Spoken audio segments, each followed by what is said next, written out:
नमस्कार, एक बार फिर से आपका बहुत बहुत स्वागत करते हैं। भारत लाइव है और जैसा कि हमने आपको बताया भी था कि लगातार बिहार की राजनीति में उठापटक मचा हुआ है। उठापटक के कई कारण हैं।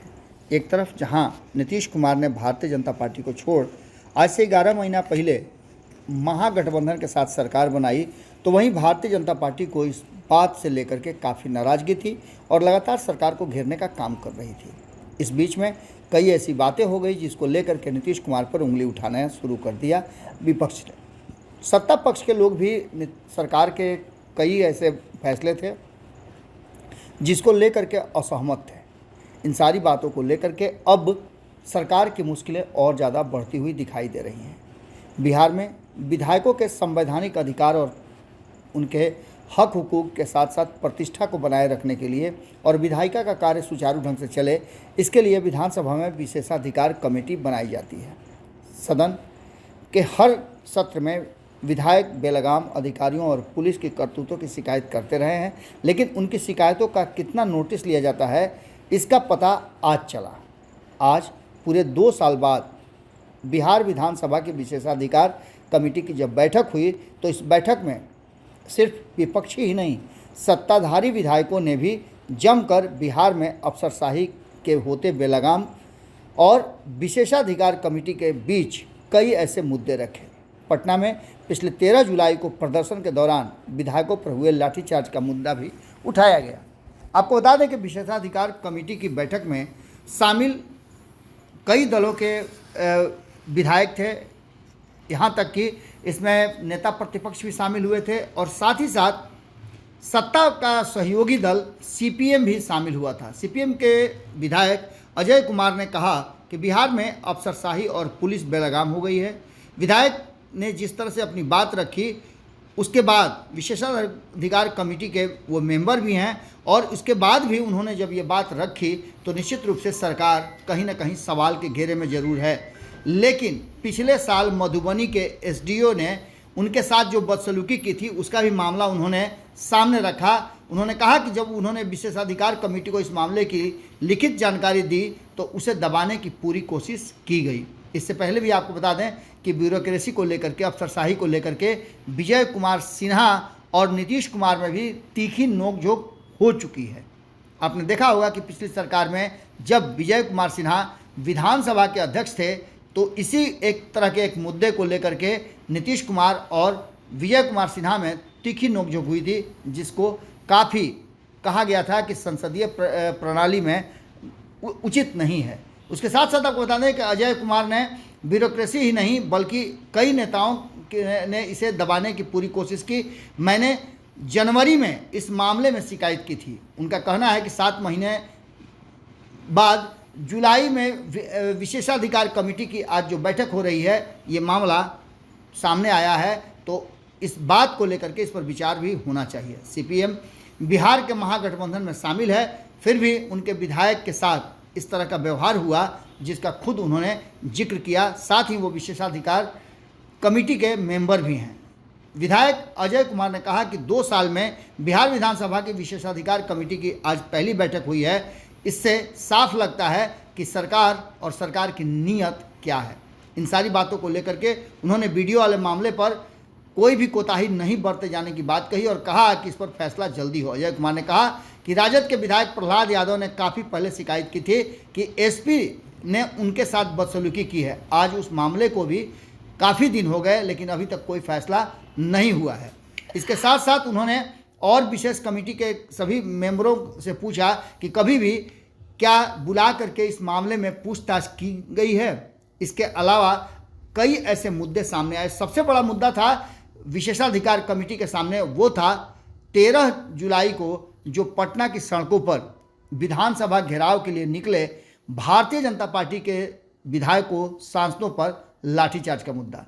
बीजेपी की ओर से बैठक में शामिल हुए नेता प्रतिपक्ष विजय कुमार सिन्हा ने कहा कि उन्होंने इस मामले की शिकायत की है। अगर विधायकों की ही इज्जत नहीं रहेगी तो लोकतंत्र का क्या मतलब रह जाएगा। इस पूरे मामले को लेकर के जहां एक तरफ सरकार और सरकार की क्रिया प्रणाली पर सवाल उठ रहे हैं, वहीं विपक्ष के साथ सत्ता पक्ष के नेताओं द्वारा, विधायकों द्वारा इस तरह के आरोप लगाने और सरकार की निष्क्रियता, अफसरशाही को लेकर के कही गई बातें विशेषाधिकार समिति में निश्चित रूप से सरकार के लिए चिंता का कारण जरूर है।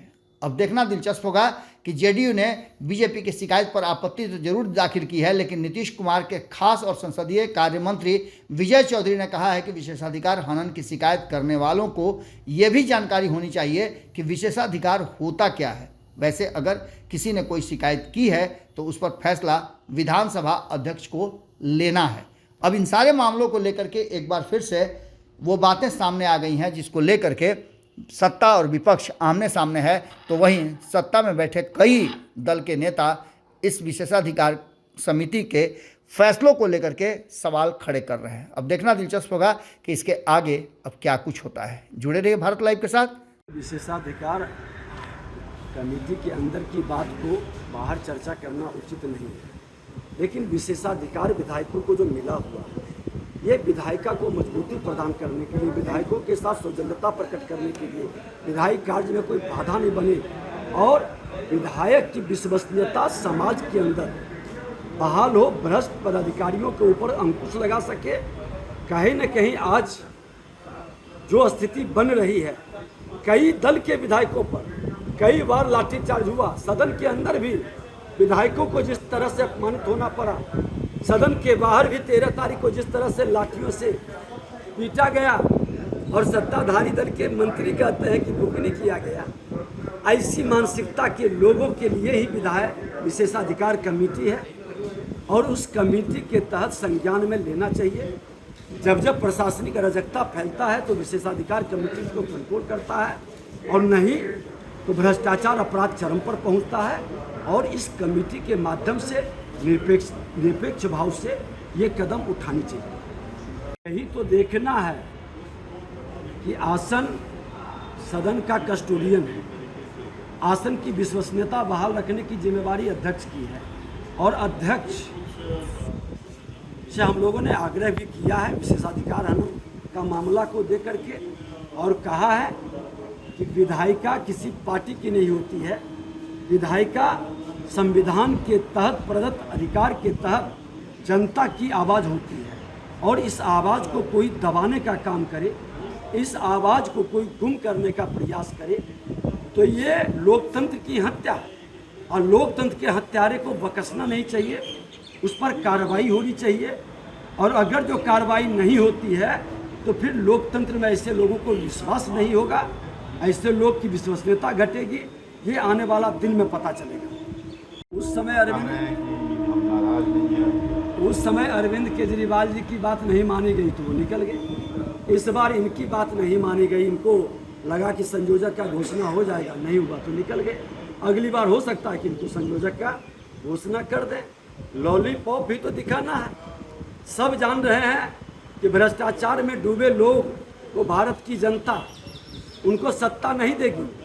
आप इंडिया बना लिए, इंडिया को लूटने वाले, इंडिया के नाम पर लूट की छूट चाहते हैं तो इंडिया के लोग, भारत के लोग इंडिया को लूटने वाले को, जनता की गाढ़ी कमाई खाने वाले को, उस भ्रष्टाचारी को, उस आतंकवादी, उग्रवादी और अपराधी को संरक्षित करने वाले को तुष्टीकरण की राजनीति समाप्त होगी और इंडिया को अंग्रेजों ने इंडिया कहा था, 21वीं सदी का भारत है जिसको स्वामी विवेकानंद ने कहा था, ये 21वीं सदी का भारत नरेंद्र मोदी के नेतृत्व में विकसित भारत बनेगा।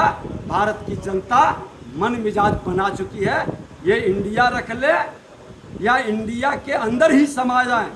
अच्छा है कि 2 दलीय व्यवस्था देश के अंदर बनने जा रहा है। ये भी देश के प्रधानमंत्री नरेंद्र मोदी जी का उपलब्धि है कि 2 दलीय व्यवस्था, एक दल भाजपा का होगा और एक दल कांग्रेस का होगा। कांग्रेस के बैनर तले तमाम कांग्रेस के विरुद्ध लड़कर के आने वाले जमात खड़े हो गए हैं। ये लोकतंत्र के लिए शुभ है।